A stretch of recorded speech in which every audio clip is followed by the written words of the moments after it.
Koperasi Simpan Pinjam Ema Duta Mandiri EDM menggelar rapat anggota tahunan ke-21 tahun buku 2020. Meski berada dalam kelesuan ekonomi, KSP EDM senantiasa berusaha membangkitkan ekonomi khususnya bagi UMKM. KSP Ema Duta Mandiri menggelar RAT secara rutin setiap tahun. RAT kali ini diselenggarakan untuk yang ke-21 tahun buku 2020. Ketua KSP Ema Duta Mandiri Wayan Murja menyatakan, meski berada di tengah kelesuan ekonomi akibat dampak COVID-19, aset KSP SDM tetap mengalami peningkatan.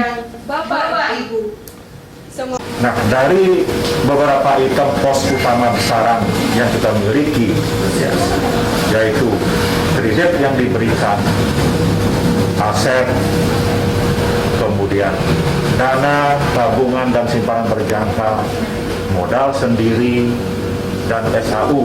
Nah, itu item-item besaran. Dari sekian itu, ada yang mengalami pertumbuhan, meskipun tidak sesuai dengan rencana kerja, jauh daripada rencana kerja kita. Tapi ada juga yang mengalami penurunan. Misalkan aset kami mengalami pertumbuhan, yaitu berkisar 6%.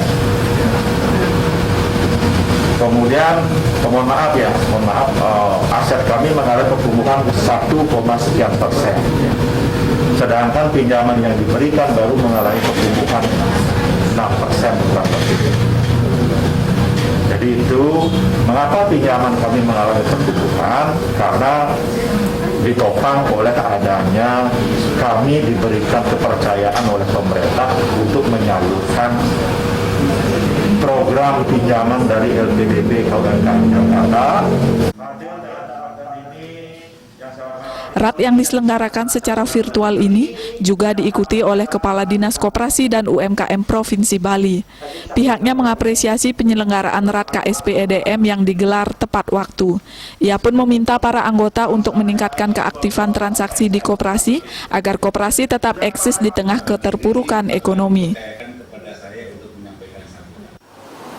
Jika dilihat dari sisi keuangan, saya rasa KSP Ema Duta Mandiri bisa cukup baik, sehingga kami harapkan ke depan PSBM kawal dengan baik. Namun karena dampak pandemi COVID-19 terjadi penurunan dari beberapa aspek.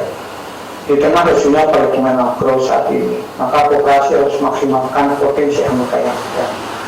Saya berharap seluruh jajaran pengurus, pengawas selalu berpegang pada ketentuan undang-undang peraturan menteri, anggaran dasar dan anggaran rumah tangga, maupun keputusan yang telah disepakati bersama. Salah satu kunci keberhasilan koperasi adalah optimalisasi pangsa pasar koperasi, baik anggota maupun mitra bisnisnya. Artinya anggota sebagai pemilik dan pelanggan wajib untuk aktif bertransaksi baik modal maupun usaha. Pada RAT kali ini tercatat sisa hasil usaha yang berhasil dihimpun mencapai 900 juta rupiah lebih, aset yakni mencapai 87 miliar rupiah dengan jumlah anggota 3.000 lebih. Desa Aryani, Bali TV.